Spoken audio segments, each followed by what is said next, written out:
주님께서 여러분과 함께 루카가 전한 거룩한 복음입니다.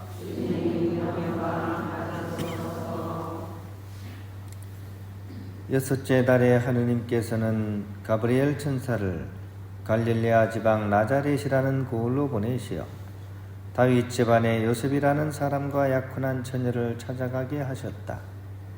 그 처녀의 이름은 마리아였다. 천사가 마리아의 집으로 들어가 말하였다. 은총이 가득하니여 기뻐하여라.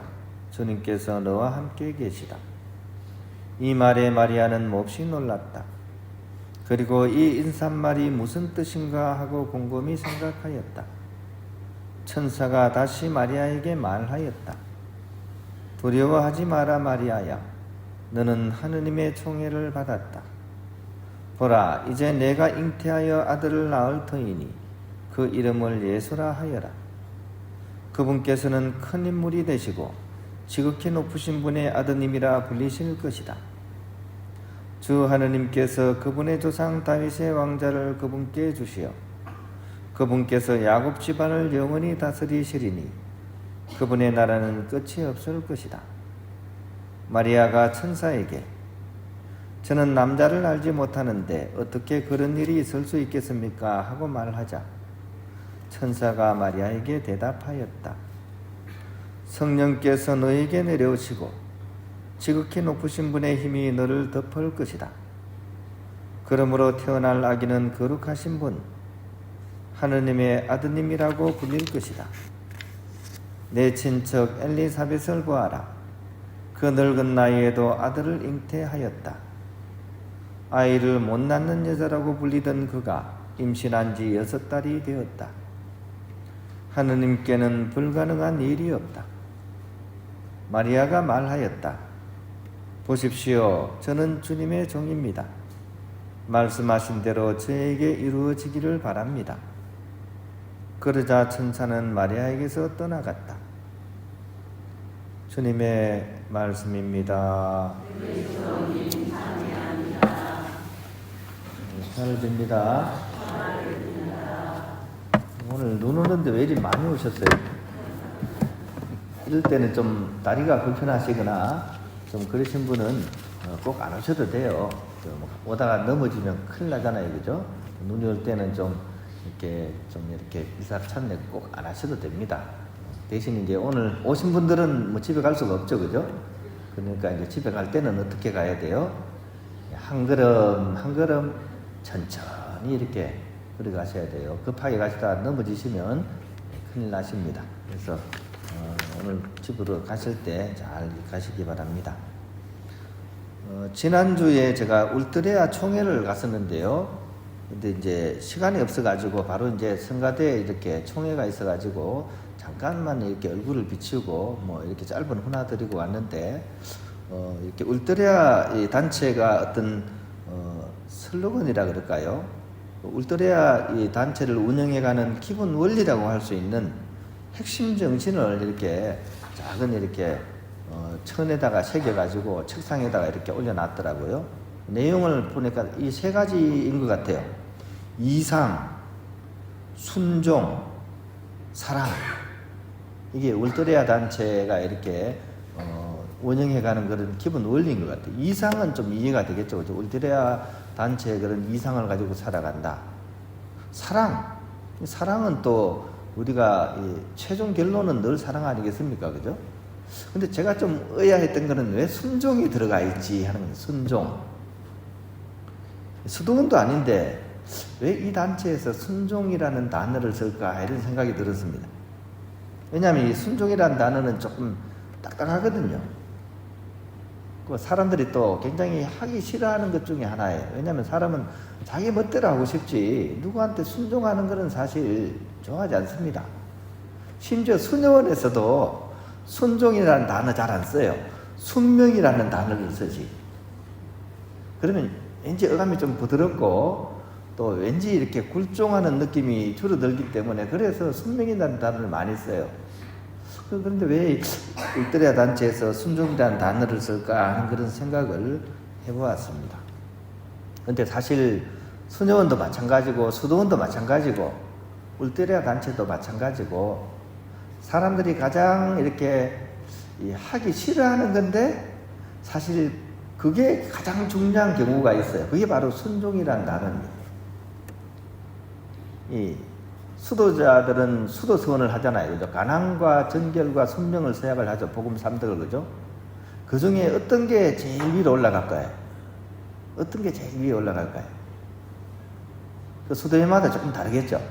우리가 일반적으로 생각하기에는 수도원에서는 아마 결혼 생활을 안 하니까 아마 정결이 제일 위에 있을 거고, 그 다음에 또 수녀님들이나 수도자들이 가난하게 사니까 가난이 두 번째고, 뭐 순종은 뭐 맨 마지막이지 않을까 이렇게 생각을 하는데 반대입니다. 순종이 제일 위에 올라가 있어요. 아시시 성 프란치스코도 우리 프란치스코 수도회가 가난으로 유명한 수도회 아니에요, 그죠?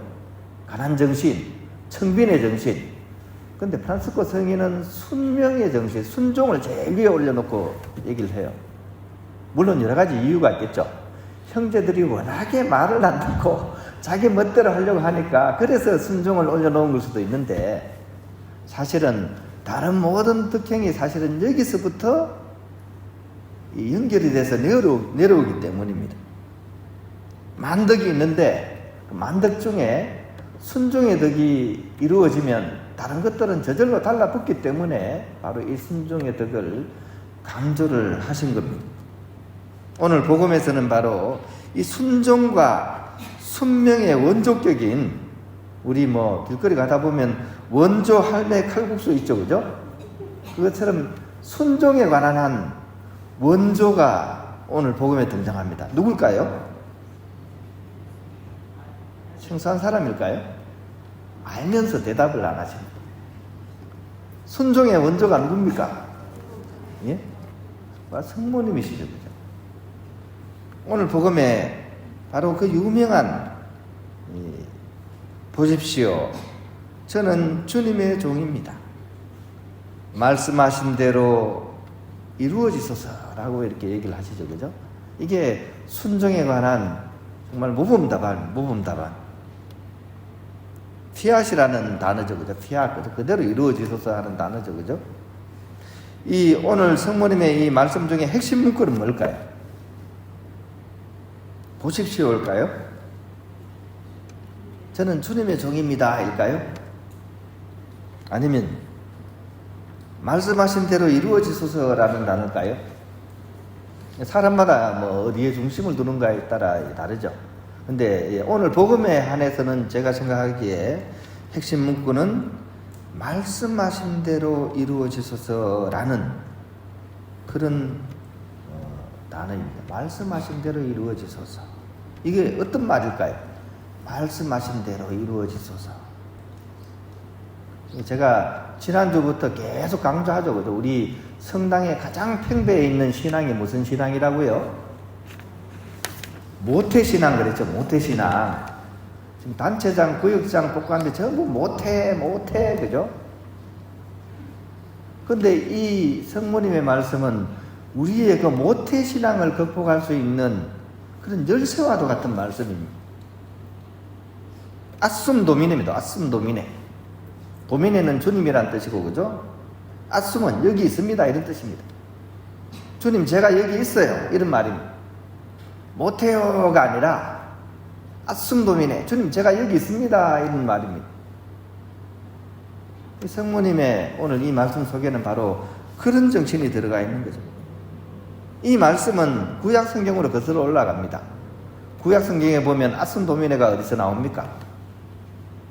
사무엘 나오죠, 그죠? 사무엘, 그죠? 사무엘이 하느님의 부르심을 듣고 누군가 자기를 부르니까 자기 스승인 엘리사제한테 달려갑니다. 저를 부르셨습니까? 몇 번 부르죠? 3번. 엘리사제가 알아챘죠. 이게 누가 부르는 거라고요? 주님께서 부르시는구나. 그래서 뭐라고 조언을 해줍니까? 이제 부르시거든 이렇게 대답하여라. 뭐라고 대답하라고요? 방금 말씀드린 아숨도미네. 주님 말씀하세요. 저 여기 있어요. 이렇게 대답을 하라고 알려줍니다. 이게 바로 순종의 정신입니다. 그런 측면에서 순종, 순명은 다른 게 아니라 경청입니다. 하느님께서 하시는 말씀을 잘 듣고 그 다음에 저 여기 있습니다 라고 대답하는 것, 이 구조입니다. 그래서 어떻게 듣나, 얼마나 듣나, 이것이 사실은 우리 신앙생활의 성패를 가늠합니다. 옛날 순간의 선택이 10년을 좌우합니다. 금성 기억나시죠? 우리 신앙의 성패도 바로 여기 있습니다. 우리가 얼마나 주님의 말씀에 경청을 하는가, 여기에 우리의 신앙의 성패가 달려있고, 신앙의 성패는 우리 인생의 성패입니다. 우리 인생이 성공적인 인생을 사느냐, 실패하는 인생을 사느냐, 그것이 이 경청에 달려있다는 거예요. 하느님 말씀에 대한 경청에 달려있다는 얘기입니다.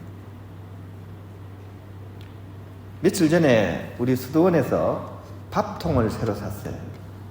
오래 써가지고 이제 벗겨져가지고 이제 밥을 하면 자꾸 이렇게 잘 안 되니까, 그래서 수도원 회의를 통해가지고 우리 베로니카 자매님 통해가지고 잘 하시는 분 통해가지고 좀 싸게 좋은 밥통을 샀습니다. 그 유명한 쿠쿠 밥통. 우리 자매님께서 막 이렇게 새로 나온 물건을 탁 갖다 놓고 굉장히 좋아하시는 것 같더라고요. 그래가지고 이제 막 상자를 열고 또 꺼내가지고 비닐을 벗기고 했는데, 제일 중요한 건 뭘까요? 청소를 깨끗하게 하고 걸레가지고 문지르고 기름도 먹이고, 이것도 중요하겠죠. 밥통이 좋은 성능을 내기 위해서는, 그죠? 제일 중요한 건 뭘까요? 제일 중요한 건, 이 밥통의 진가를 발휘하게 할 가장 중요한 작업은 뭘까요? 걸레로 더 2번, 3번 문지르는 걸까요? 이 밥통의 성능을 가장 잘 할 수 있는 것은 결국은 뭡니까?